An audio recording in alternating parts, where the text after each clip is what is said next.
So what's up guys, my name's Ash and welcome back to a brand new video. In today's video guys, I've got some custom tactics and player instructions for probably my all-time favorite formation in FIFA, this being the 4-2-3-1. The reason I love this formation is because it's so balanced and pretty much good in every area. Just before we get started though guys, I'd very much appreciate it if you could drop this a thumbs up as it does really help me out. It's time for shapeshifters, so if you guys need any coins, make sure you check out MMOXP.com. Their link is down in the description. They're fast, cheap and reliable. And if you use my code Rema, you can get yourself a very nice 5% discount. Okay then guys, so starting off with the custom tactics, for the defensive style, I like to have this on balanced. The reason we have this on balanced is because it's by far the most consistent. With balanced, you can press when you want to press, and then you can also drop back and be a little bit more passive when you need to be, which is why balanced is so good. It gives you the best control over your defenders, and you can pick and choose when you press and when you don't. Moving on to the defensive width guys, I like to have this on about 38, not really a specific number, but the reason I go in like this region of 35 to 40 is because when you have a lower width, it makes your defense primarily narrow and compact, which makes it very difficult for your opponent to just run right through you and attack you through the middle. So you leave way less gaps and you just seem to be a lot tighter in the defense. The reason we don't lower the width too much though is because it's still important to maintain some of the natural width to cover the wider areas in case an opponent tries an attack down the wing, which is why we don't want to make it too narrow. Moving on to the depth guys, I have this on 61. Again, not really a specific number you need to use. I would say anywhere between like 55 and 65 is like a good consistent depth. Obviously the higher the depth, the higher your defensive line. The reason I go for about 61 is because I like to have my defensive line high but not crazy high. When we have our defensive line higher, we're able to win the ball back a little bit higher up the pitch and we're not always getting pinned back. I've noticed when I use lower depths, I'm always pinned back in my own box and I don't really enjoy that, so it's quite balanced on 61, which is something I do enjoy. Moving on to build-up play guys, I very much do suggest using balance. This is because it's by far the most consistent and varied form of build-up.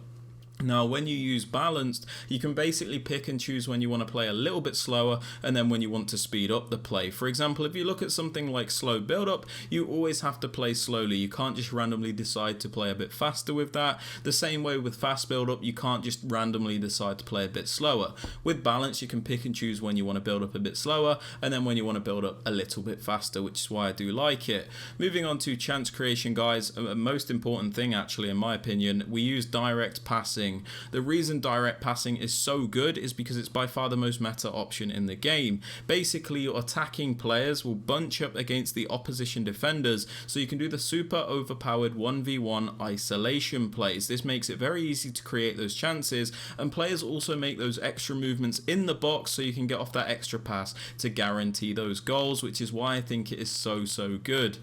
Moving on to the attacking width guys, I have this on 40. This is so we can primarily keep a nice narrow attack, because the 4-2-3-1 narrow is obviously a narrow formation, but we don't want to have the width too low to the point where our players are like stuck together and like sat on top of each other, because that's counterproductive.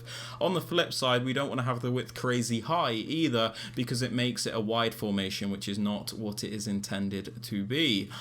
Moving on to players in box guys, I have this on 6. This is so we can get a few players into the box to create those chances, but we don't overcommit the entire team to the point where we're always getting counter-attacked. As for corners and free kicks, I have these both on 1 because there is a set piece routine that I use which requires these to be on 1. There is a link to that in the top right hand corner of the screen.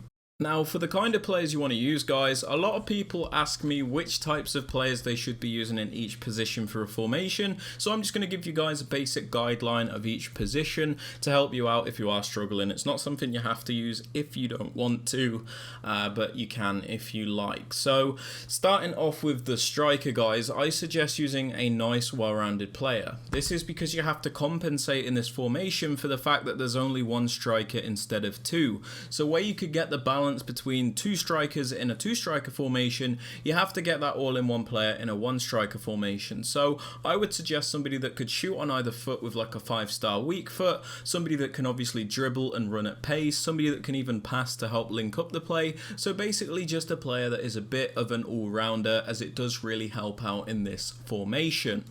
Now, moving on to the central cam, guys, you can pretty much use whoever you want in this position, but I would suggest somebody with a really nice all-round attacking and especially creative ability. This is because this central cam is the main playmaker in this formation, so it is important that they're actually able to create chances. It's also important, though, that this player can finish off the chances, as a lot of the time they will end up in the penalty box in those shooting positions. So just go with a player that you're comfortable with, but just ensure that they have a good attacking ability. Moving on to the right cam and the left cam, guys, you're going to want to use like wingers. This is because these players are the main outlets in the team. I know that they're technically cams, but they do play a bit like wingers at times. So it is important that you use players that can run quickly, players with a good dribbling ability, players that can even skill, shoot and cross. Basically the best style wingers that you can get in these positions.